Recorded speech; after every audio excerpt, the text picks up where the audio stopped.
Maggie Fitzgerald, a waitress with calloused hands and a heart full of fire, dared to dream. The boxing gym was her sanctuary, the smell of sweat and leather a comfort. She craved the power of a well-placed jab, the sweet science of a knockout blow. She yearned for it, this world so different from the greasy diner and her dysfunctional family. This world held the promise of respect, of self-discovery. This world she believed could make her somebody. Every night she trained with a ferocity that belied her age and experience. She worked with Scrap, the gym's caretaker, her determination unwavering. She had nothing but raw talent and the burning conviction that she was destined for greatness. All she needed was a chance that seemed impossible, a chance that came in the form of a grizzled old trainer named Frankie Dunn. Frankie Dunn was a man haunted by the past. He knew the brutal reality of boxing, the toll it took on the body and soul. He was reluctant, resistant even, to train Maggie.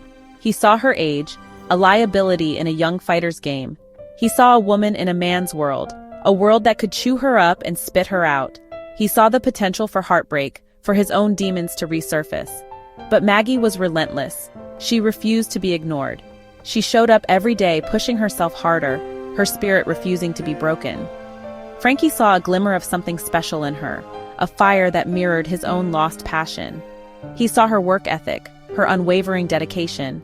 He saw a fighter's heart beating beneath her worn-out t-shirt. And so, against his better judgment, Frankie agreed to take a chance on Maggie. He agreed to train her. The gym became Maggie's proving ground. She trained with a ferocity that surprised even Frankie. Her punches were crisp, her footwork agile. She learned to slip and weave, to counter and attack. She embraced the pain, the exhaustion, the constant push for improvement. She fought her way through the ranks, each win a testament to her dedication, each scar a badge of honor. Frankie, hardened by years of experience, found himself drawn to Maggie's spirit. He saw in her a reflection of his own younger self, the hunger for greatness, the unwavering belief in one's abilities. He became more than just her trainer. He became her mentor, her confidant. He guided her, protected her, nurtured her talent. Together, they climbed the ladder of success, each victory bringing them closer. But the higher they climbed, the steeper the fall. And the boxing world, they knew, was always waiting to deliver that fall. The gym became their shared haven. Frankie's gruff exterior softened as he witnessed Maggie's unwavering dedication.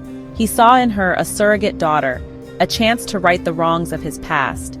She, in turn, found in him the father figure she always craved, a source of unwavering support and guidance. Their bond deepened with each passing day, transcending the boundaries of trainer and trainee.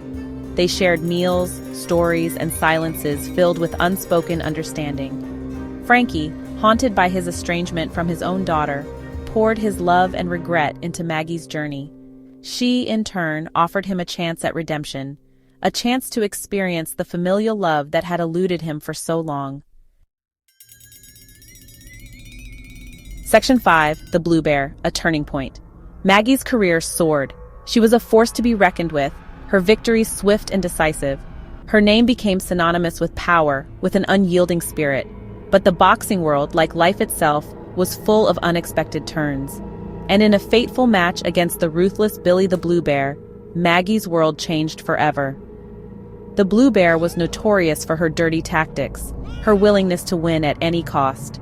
The fight was brutal, a testament to both women's strength and will. But in a moment of vulnerability, Maggie's back was turned, and the Blue Bear landed a cowardly sucker punch. The world seemed to stop. Maggie crumpled to the canvas, her dreams shattered alongside her spine. The crowd roared, unaware of the tragedy that had just unfolded, but Frankie knew. He saw the light fade from Maggie's eyes, and his heart shattered into a million pieces. The hospital room was cold, sterile, a stark contrast to the vibrant energy of the ring. Maggie lay motionless, trapped within her own body. Her dreams, once so close, now seemed impossibly distant. Frankie, racked with guilt and despair, refused to leave her side. He blamed himself, his heart aching with each labored breath Maggie took. The doctors painted a grim picture. Maggie would never walk again. She would be forever imprisoned within a body that refused to obey. Frankie, faced with Maggie's unimaginable suffering, was forced to confront an unbearable truth. He had to make a choice that went against his every instinct, his every belief, a choice that would haunt him for the rest of his days. Frankie wrestled with his conscience. He couldn't bear to see Maggie suffer, to see her spirit slowly extinguished. He remembered her words, whispered in a moment of vulnerability, "Don't let them take everything away from me." He knew what he had to do. In the dead of night, with a heart heavier than lead, Frankie made a choice. He couldn't bear to see his surrogate daughter suffer any longer. He couldn't bear to see her light extinguished. He held her hand, whispered words of love and forgiveness, and did the unthinkable. He helped her find peace, a final release from the prison of her broken body. It was an act of mercy, of love, of unbearable grief. It was a decision that would forever haunt him, a decision that would forever bind him to Maggie's memory. In the aftermath of Maggie's death, Frankie disappeared. He was consumed by guilt, by the weight of his decision.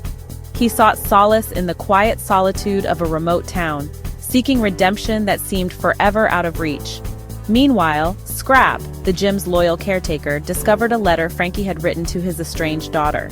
The letter was a confession, a plea for understanding, a father's attempt to bridge the gap of years and regret.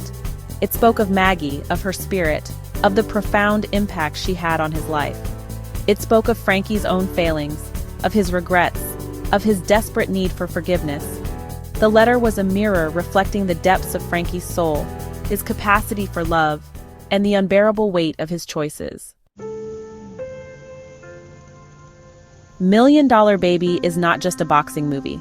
It's a story about human connection, about the families we choose and the sacrifices we make for those we love. It's a story about resilience, about finding the strength to rise above even the most devastating blows life throws our way. Maggie's legacy lived on, not in championship belts or roaring crowds, but in the hearts of those she touched. Frankie, forever changed by their time together, carried her memory with him, finding solace in the knowledge that he had loved and been loved in return.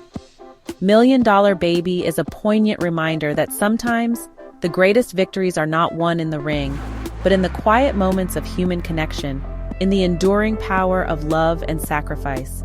It is a testament to the strength of the human spirit, a spirit that can endure even the most unbearable pain and emerge battered but unbroken on the other side.